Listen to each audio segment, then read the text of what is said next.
तो गाइस बात यह है कि पार्सल लाने में कंपनी वाले को क्या होता है पता नहीं। अब जा रहा हूँ अभी बाइक से लेने के लिए पार्सल, वो पैसा लेता है, होम डिलीवरी करता ही नहीं है।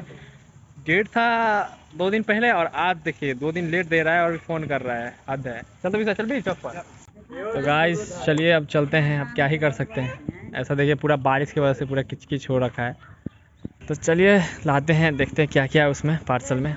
खुद से लेने जाना पड़ रहा है भाई, बहुत घटिया रेटिंग दूंगा मैं सिप रॉकेट को।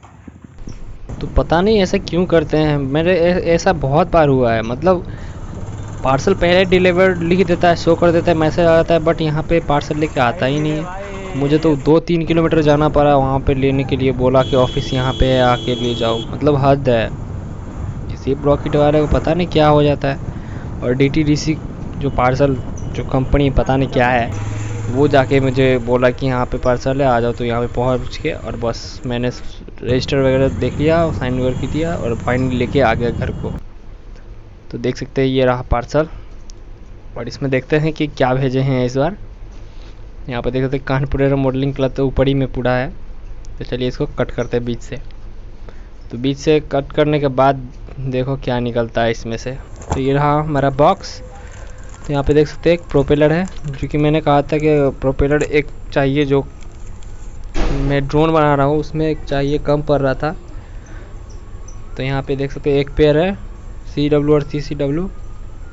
उसके बाद देख सकते हो यहाँ पे एक टी शर्ट है, शायद उन्होंने भेजा अपना एरो मॉडलिंग क्लब वाला टी शर्ट, जो कि काफ़ी सॉफ्ट कपड़ा है। यहाँ पे देख सकते हो पीछे की तरफ लिखा हुआ है कानपुर एरो मॉडलिंग क्लब। इनका वेबसाइट भी है, और आगे फ्रंट में देख सकते हो एकदम सॉफ्ट टी शर्ट, कपड़ा बहुत मस्त है। और यहाँ पे फ्रंट में देख सकते हो यहाँ पे, और यहाँ पे जंपर्स वगैरह है। और ये सर्वो है जो उन्होंने विदाउट यूज़ जो यूज़ नहीं है। और यहाँ पे देख सकते हो रबर बैंड है, जो रबर बैंड प्लेन वगैरह जो ग्लाइडर वगैरह बनाते हैं वो यूज़ करते हैं, या फिर जो विंग बनाते हैं जो अलग हो जाता है, जो विंग को टाइट करने के लिए जो रबर यूज़ करते हैं वही रबर है।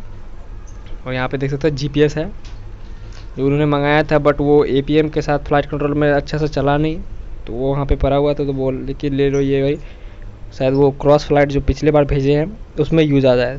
तो ये रहा हमारा GPS। और ये 2 ESC जो उसमें से एक क्रॉस लगा हुआ है, देख सकते हो ये ख़राब वाला है। तो ये तो मैं इसमें से मॉसपेट निकाल के मैं दूसरा जो भी ख़राब होगा उसमें लगा लूँगा, तो वो ठीक हो जाएगा। और ये केबल है जो पावर केबल होता है, जो APM फ्लाइट कंट्रोल, ये जो रहा इसका मतलब पूरा क्या ही बोले, इसका पता नहीं कैसा फ्लाइट कंट्रोल होता है, मुझे तो नहीं आइडिया है। आप लोग आइडिया है तो कमेंट करके बताना।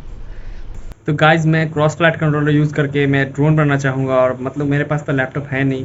तो इस बार देखते हैं कि बन पाएगा, अगर तो मैं ज़रूर अपलोड करूँगा यूट्यूब पे कि क्रॉस फ्लाइट से कितना स्टेबल होता है। क्योंकि हमारा जो फ्लाइट कंट्रोलर होता है ना, वो अभी DJI का सबसे महंगा मिल रहा है। और APM और पिक्सॉक तो बहुत ही महंगा ज़्यादा है, 10,000 के आसपास आता है। और सबसे सस्ता में अगर कोई मिल रहा है तो वो है एक रेडियो लिंक का ये क्रॉस फ्लाइट कंट्रोलर, जो कि आपको मतलब काफ़ी कम दाम में मिल जाएगा। और इसमें बहुत सारे सिस्टम है जो कि आप यूज़ कर सकते हैं, लेकिन वही कि इसको यूज़ कर पाना आसान है या फिर नहीं, क्योंकि इसमें प्रोग्रामिंग करना पड़ता है। तो प्रोग्राम करने के लिए लैपटॉप चाहिए, तो मेरे पास तो है नहीं।